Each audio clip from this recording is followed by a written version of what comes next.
There was no weapon found. There were no fingerprints on the scene.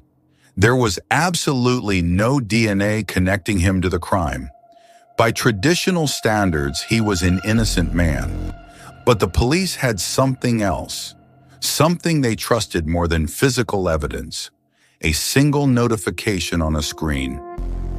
This was a wrongful conviction, but it didn't start with a crime. It started with a glitch. That one word, match, didn't just accuse him, it erased his life. It took a father away from his daughters. It took a husband away from his wife. And the terrifying part? He isn't the only one. We are told that cameras don't lie. We are told that algorithms are objective. But what happens when the code itself is prejudiced? What happens when the truth is nothing more than a mathematical error? Stay with me, because we aren't just talking about a computer error. We are talking about the new silent accuser in the American justice system. It was a Thursday afternoon in January 2020. Robert Williams pulled into his driveway in Farmington Hills, Michigan. It was the definition of a routine day.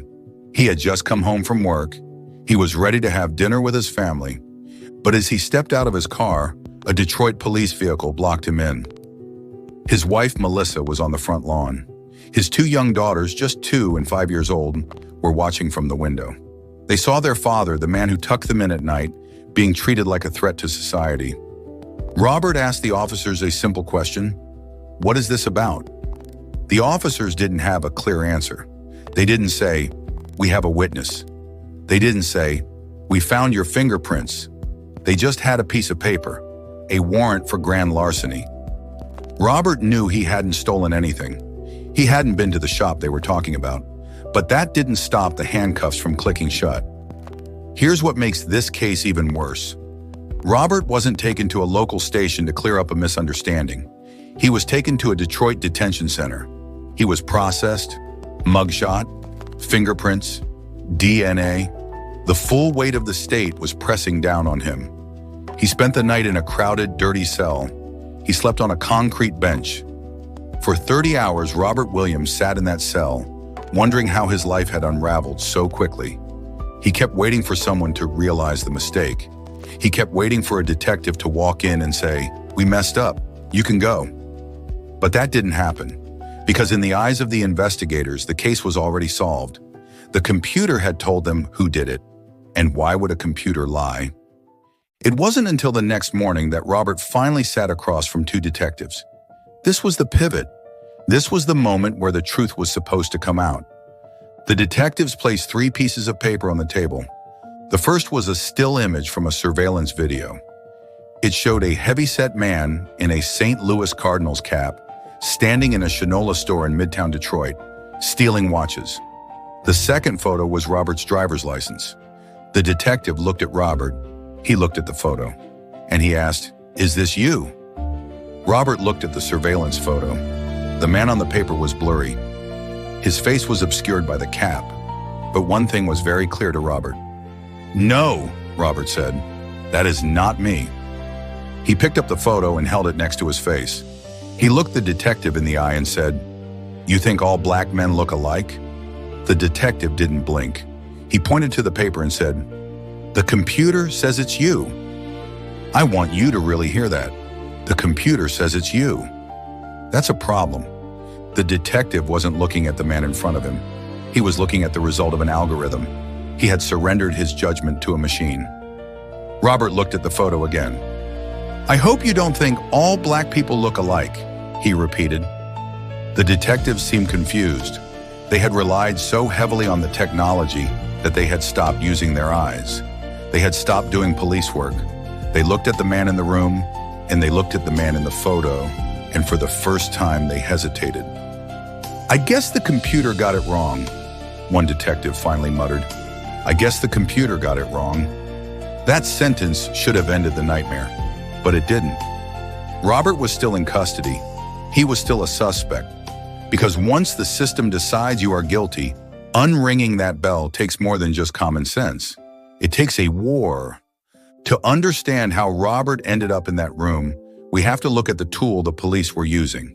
It's often called a black box algorithm. Here is how it works. A camera captures an image. The software maps the face, the distance between the eyes, the shape of the jaw, the contour of the lips. It turns that face into a mathematical formula. Then it compares that formula against a database of millions of faces. In this case, the Michigan State Police database of driver's licenses. It sounds precise. It sounds scientific, but it isn't. The surveillance footage from the Shinola store was grainy. It was low resolution. The suspect was not looking directly at the camera. In the world of data science, this is what they call garbage in. If you put garbage data into the system, you get garbage results. The software offered Robert Williams as a possible match. It wasn't a confirmation, it was a probability, a guess. But the Detroit police didn't treat it like a guess. They treated it like a fingerprint. And here is the critical failure. These algorithms have a documented bias. Study after study has shown that facial recognition technology is significantly less accurate when identifying people of color, particularly Black men and women. Why? Because the training data, the images the computer learns from, is often overwhelmingly white and male. The AI learns what a white face looks like in great detail. It learns the nuances, but when it comes to Black faces, the data is thinner. The machine is less educated. So when the system saw a Black man in a blurry video, and it saw a Black man in a driver's license database, it connected dots that weren't there. It created a match where none existed. This isn't just a technical glitch. This is systemic bias encoded into software. Robert Williams was the first documented case in the United States of a wrongful arrest due to facial recognition, but he wasn't the last. Move forward to Woodbridge, New Jersey. Meet Nijir Parks. Nijir was accused of shoplifting candy and trying to hit a police officer with a car. Serious charges. When he heard there was a warrant out for him, he did what an innocent person does. He went to the police station to clear his name. He walked in voluntarily. He thought, I have nothing to hide. But the police didn't see a man clearing his name. They saw a match. Facial recognition software had identified Nijir from a fake ID left at the scene. The software said it was him. And just like with Robert Williams, the human officers turned off their critical thinking. Nijir was arrested. He was thrown in jail. But Nijir's story takes a darker turn. He didn't just spend a night in a cell. He spent 10 days there. 10 days of not knowing if he would ever see the outside world again. The prosecutors were pushing hard. They offered him a plea deal. Just admit it, they said. Take the deal and you'll do less time.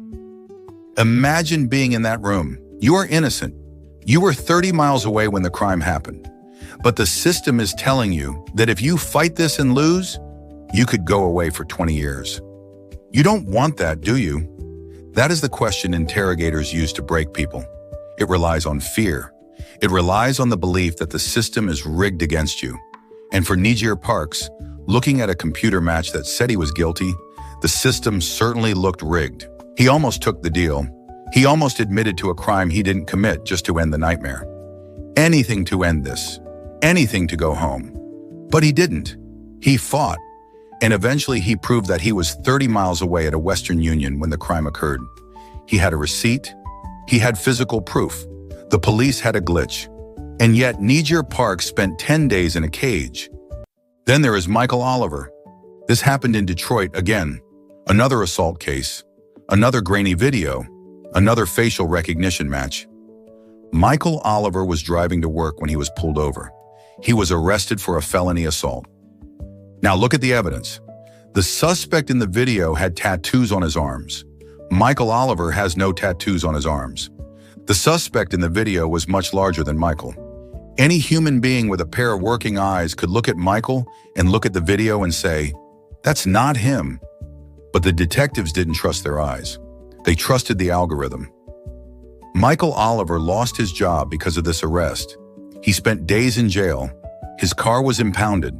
The fees to get it back were more than he could afford. This is the part that gets ignored.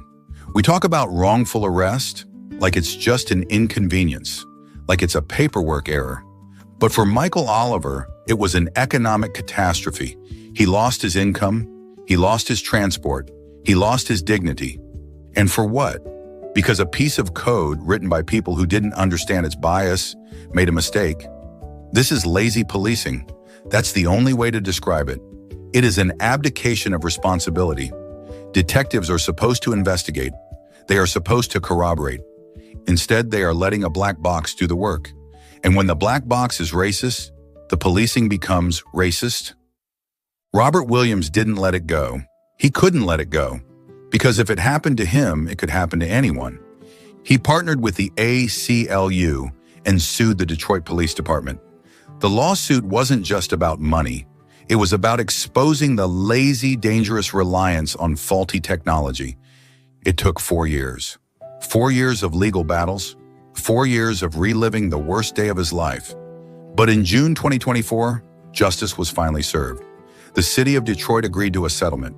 Robert Williams received monetary damages, but more importantly, he forced a change. The settlement required the Detroit police to adopt strict new rules. They can no longer arrest someone solely based on a facial recognition match. There must be independent evidence, real police work. They also had to agree to a retroactive audit of other cases where this technology was used. Robert Williams won. He cleared his name. He changed the system. But we have to ask, how many people didn't win? How many people like Christopher Gatlin in Missouri, or Alonzo Sawyer in Maryland, or Jason Vernau in Miami didn't have the resources to fight? How many people took the plea deal because they were terrified of a 20-year sentence? We know about these cases because these men were exonerated. But what about the ones who are currently sitting in prison because a computer said they were guilty and they couldn't prove otherwise? That is the shadow that hangs over this entire technology. We are rushing toward a future where our faces are our ID cards, our keys, and our passwords. But we are also rushing toward a future where our faces can be our own worst enemies. The technology is moving faster than the law. It is moving faster than our civil rights. Robert Williams, Najir Parks, Michael Oliver. They were lucky. They had alibis. They had receipts. They had families who fought for them. But justice shouldn't depend on luck. It shouldn't depend on whether you kept a receipt from a Western Union 3 years ago. The system failed these men. It failed them because it valued efficiency over accuracy. It valued a quick match over a thorough investigation. As we integrate AI deeper into our legal system, we have to decide what kind of justice we want. Do we want a system that is fast, or do we want a system that is fair? Because right now we don't have either. How many mothers would do exactly what Najir's family did? How many would fight the system? And how many would be crushed by it? The answer is the problem. If you believe that technology needs accountability, hit that like button and share this video. The more we talk about the black box, the harder it is for them to hide the truth inside it. I'll see you in the next one.